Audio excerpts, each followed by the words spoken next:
Olá, sejam muito bem-vindos a mais uma edição do programa Câmara Entrevista. O assunto de hoje é conservação do patrimônio histórico e cultural de Foz do Iguaçu. Por isso convidamos o historiador e museólogo Pedro Lovan, ele que também é membro do Conselho Municipal do Patrimônio Cultural. Pedro, seja muito bem-vindo ao nosso programa. A gente já começa perguntando a respeito do Conselho, né? Qual que é a função do Conselho Municipal de Patrimônio Cultural? Bem, o Conselho Municipal do Patrimônio Cultural, o CEPAC, ele é deliberativo e consultivo independente, né, previsto na Lei Municipal de Tombamento. Então, cabe a ele o poder, né, de tombar ou registrar um bem cultural municipal. E ele é subsidiado na sua operação, na sua parte operacional e técnica, pela Fundação Cultural. Quem é que compõe esse conselho? São 18 integrantes, né, de forma tripartite, entre o poder público, a iniciativa privada e a sociedade civil. Agora, Pedro, ainda falando a respeito do patrimônio cultural, por que é necessário conservar o patrimônio cultural de uma cidade? E o patrimônio cultural é um dos principais fatores da construção de uma identidade de uma determinada coletividade, né? Então, uma cidade que não respeita sua própria história, ela sofre um dano moral coletivo a todo o município, né? Todos os seus cidadãos perdem quando você tem o seu patrimônio em um estado de descaso, né? Então, ele é essencial para conservar a memória social, né? E para se valorizar a história municipal, né? Então, por isso a alta relevância desse conselho, né, do CEPAC. Em Foz do Iguaçu, quais são considerados os maiores e mais importantes patrimônios culturais? Bem, Foz do Iguaçu tem uma história singular, né? Entre um dos mais emblemáticos, teríamos aí o Marco das Três Fronteiras. Entretanto, a gente pode citar a todo um conjunto urbano ao redor ali da Avenida Jorge Schimmelfennig, né, que foi o primeiro prefeito de Foz do Iguaçu, 1914 a 1924. Temos aí a Igreja Matriz, o Colégio Bartolomeu Mitre, temos o antigo Hotel Cassino, temos aí também a Base da Marinha, temos o Gresf, né, que, enfim, foi o primeiro aeroporto de Foz do Iguaçu, em 1941, e entre vários outros bens culturais que é possível mencionar também. Agora, Pedro, temos a Igreja São João Batista e o Quartel do Exército, por exemplo, que praticamente surgiram junto aqui com o município de Foz do Iguaçu. Foz do Iguaçu surge a partir da colônia militar do Iguaçu, que é um desdobramento da comissão estratégica que veio a partir de Guarapuava, né? Então, inclusive esses dois bens, eles de certa maneira se interrelacionam, porque a esposa do diretor da colônia era devota de São João Batista, então doou uma santa para poder criar uma paróquia na cidade e tal. E tem uma longa história, né? Quando a colônia Prestes ela sai do município, na comemoração com os fogos de artifício, acaba um desses fogos caindo no telhado da antiga igreja, pegando fogo, né? De lá para cá, a igreja foi reformada várias vezes, né? Temos uma reforma em 1978, outra em 2015, e a Igreja Matriz, junto com a Casa Paroquial de 1930, são dois bens que acompanham intimamente a história do município, né? Então, temos ali a Torre do Campanário, que ainda é original, apesar das reformas, e temos dentro da igreja também dois vitrais da década de 60, que também constituem resquícios importantíssimos da trajetória cultural do município, né? Então, tanto essa memória, né, do batalhão, o batalhão a gente sabe que eles valorizam a própria memória, né? Já é uma tradição dentro das Forças Armadas valorizar a própria história, né? E, inclusive, está previsto, talvez para o ano que vem, da gente fazer uma visitação ao batalhão, né? E esse ano nós estivemos visitando a Igreja Matriz e a Casa Paroquial e identificamos que são bens de alta relevância para a história do município. E aí fica o convite aí para a comunidade católica iguaçuense de fazer o pedido do tombamento da Igreja Matriz em reconhecimento da importantíssima história da Igreja Católica para o município de Foz do Iguaçu. E quais são os principais desafios nessa luta pela conservação do patrimônio cultural do município? Bem, o cenário de Foz do Iguaçu atual, o panorama, não é muito bom, né? Se a gente comparar, por exemplo, com o município de Puerto Iguaçu, que é um município argentino que é bem menor do que Foz do Iguaçu, né? 3, 4 vezes menor que Foz do Iguaçu, ele já possui 9 bens culturais tombados, né? E nós estamos, a duras penas, caminhando para ter o primeiro bem a nível municipal, né, com muita luta, né, estamos aí tramitando para finalmente ter o primeiro bem tombado a nível municipal. Um dos principais desafios é a desinformação, né, generalizada, né? Nós temos um déficit de educação patrimonial no município muito grande. Então, ao longo desses 5 anos que a gente vem trabalhando com educação patrimonial, de 30% a 40% das pessoas que a gente conversa entende tombamento como a demolição do bem, e é justamente o contrário, né? Isso se dá um pouco o fato do termo brasileiro, do instrumento jurídico do tombamento, ele se baseia lá na ideia de Mário de Andrade, na década de 30, quando ele faz a minuta do Decreto-Lei 25/37, que é o que cria esse instrumento jurídico do tombamento. Ele se inspira na Torre do Tombo de Portugal, e aí ficou esse nome tombamento, né, que só no Brasil, né, o único país de língua portuguesa que utiliza esse nome. Inclusive, a gente tem que explicar não apenas para a comunidade iguaçuense, mas também para os argentinos, para os paraguaios, o que é o tombamento. Agora, Pedro, aqui em Foz do Iguaçu, quais locais já são tombados como patrimônios culturais e quais ainda estão nesse procedimento? E, primeiramente, nós temos as cataratas, que é reconhecido como patrimônio natural pela Unesco, né, enquanto patrimônio da humanidade. A nível federal, nós não temos nenhum. A nível estadual, nós temos o mural do Poti Lazaroto, né, porque foi um processo bem interessante, que lá entraram com pedido de tombamento de um mural do Poti. Aí depois pensaram, por que a gente vai pedir um mural só? Vamos tombar um mural só. Então, vamos tombar mais murais do Poti. Aí foram ver que tinham 1.200 murais do Poti, né, obras do Poti espalhadas. Aí não tinha como tombar todos eles. Então vamos pegar só aqueles que estão em espaço público. Aí identificaram que aqui em Foz do Iguaçu tinha um mural, que é o mural dos Barrageiros, que conta a história da construção de Itaipu, né? Então é o único bem cultural estadual tombado em Foz do Iguaçu. Agora, em nível municipal, nós, todavia, não temos nenhum. Nós somos autores do primeiro processo de tombamento de Foz do Iguaçu. Nós temos entrado no ano passado, em 2018, com o tombamento do Marco das Três Fronteiras como patrimônio cultural municipal, né? Tem uma história muito interessante da fundação do obelisco. Ele encerra, a construção dele encerra todo um litígio territorial que vem lá do Império Português e o Império Espanhol, né? Então foi feita uma comissão binacional argentina e brasileira para poder demarcar essa fronteira, e finalmente se encerrou esse litígio internacional histórico aqui no bairro do Porto Meira, né? Foi a chamada questão de Palmas, e nós vemos essa história ser muito invisibilizada, né? E é importante valorizar essa história porque ela cria um precedente de uma resolução pacífica desses impasses internacionais, né? No caso, uma situação que poderia ter acabado em conflito armado, acabou em um acordo pacífico, né? Depois entraram, o pessoal do Centro de Direitos Humanos entrou com o tombamento do Bartolomeu Mitre, e essa semana, nós entramos com o tombamento da Fundação Cultural, né, em reconhecimento também do antigo fórum, né, da década de 50.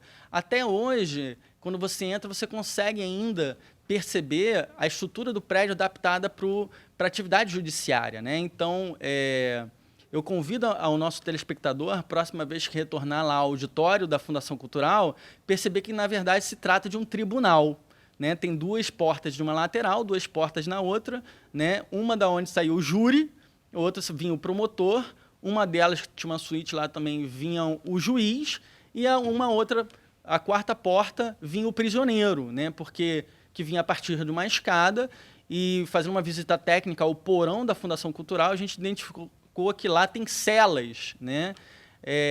Onde ficavam os prisioneiros, né? Então, a Fundação Cultural, a gente viu que era essencial pedir o tombamento dela para a importância histórica do município. Nós entramos também com o processo de tombamento do GRESF como patrimônio municipal, né? Em parceria com estudantes indígenas, né, da UNILA, né? Gostaria de agradecer aí o apoio deles, né, na coleta de assinaturas.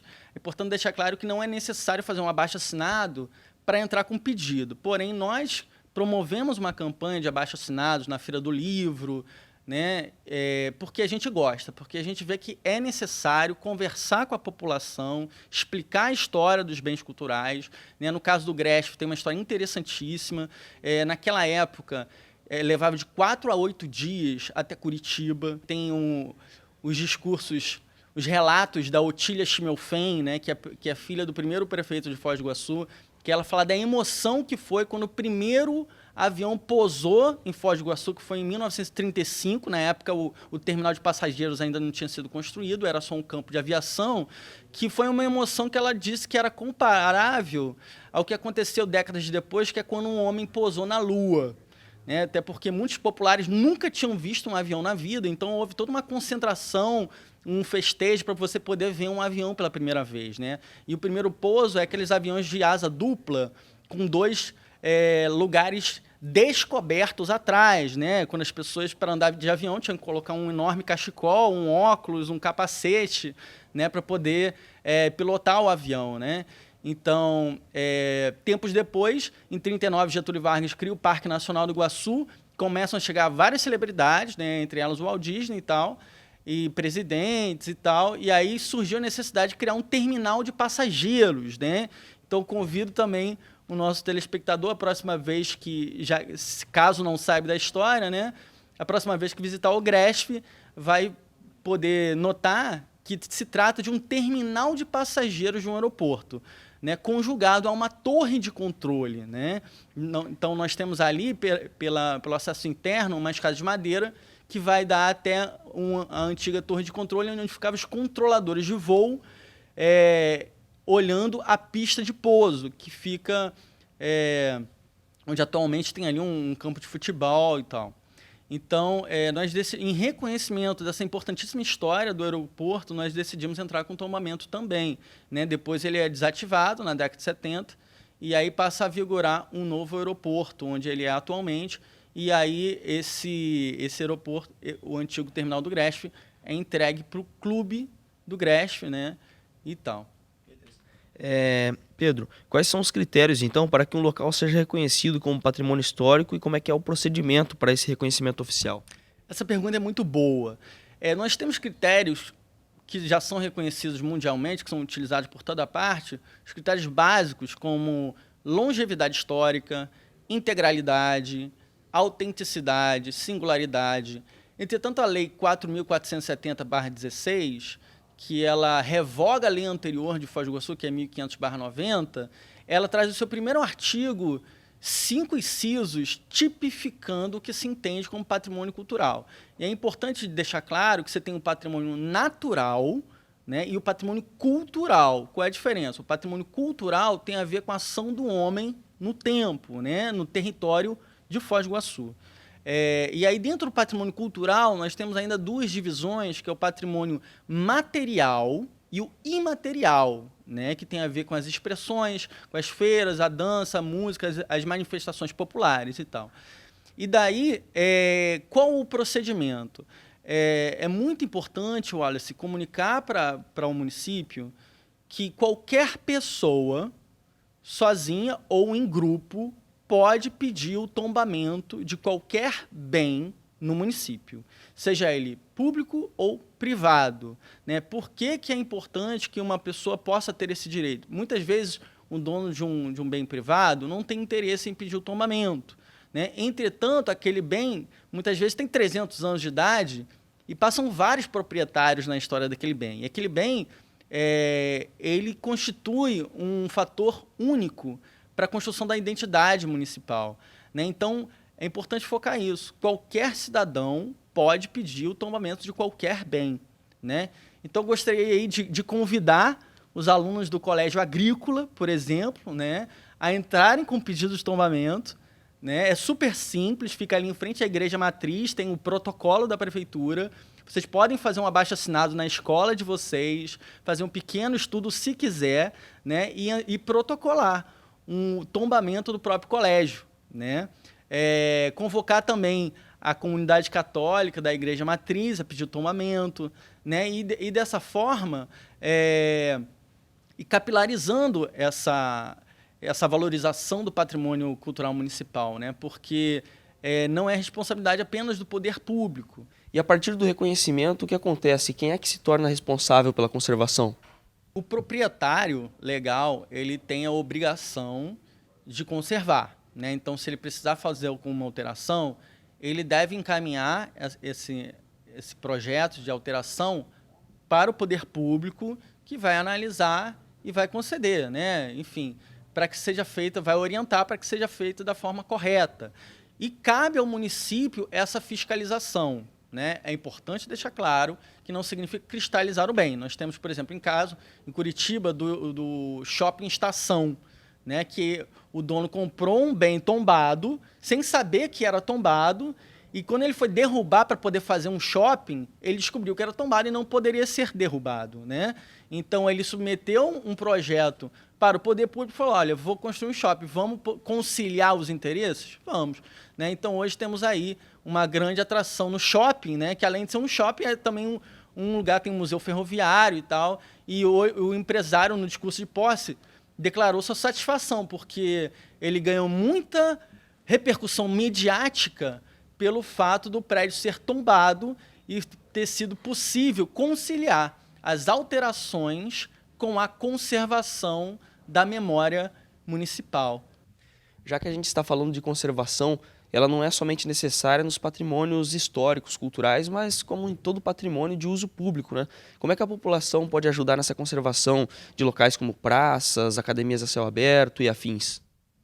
É importante que a comunidade ela abrace seu próprio patrimônio, né? Ela tem um sentimento de pertencimento, de olhar para aquele bem, seja ele qual for, e se identificar com ele, ser, né, como um proprietário daquele bem, né? Inclusive, a própria lei de tombamento, no seu artigo 2º, deixa muito claro que o dever de proteger o patrimônio não é apenas uma exclusividade do poder público. É necessário também, é uma obrigação também, é um dever de toda a sociedade iguaçuense. Tá certo, Pedro, muito obrigado pela sua participação aqui no nosso programa. É isso aí, pessoal. Quem quiser acompanhar mais matérias, quem quiser acompanhar essa nossa entrevista com o Pedro, é só acessar o site www.fozdoiguaçu.pr.leg.br. Acesse também nossas redes sociais oficiais para ficar por dentro de todos os atos do Poder Legislativo iguaçuense. Muito obrigado pela sua audiência e até a próxima edição.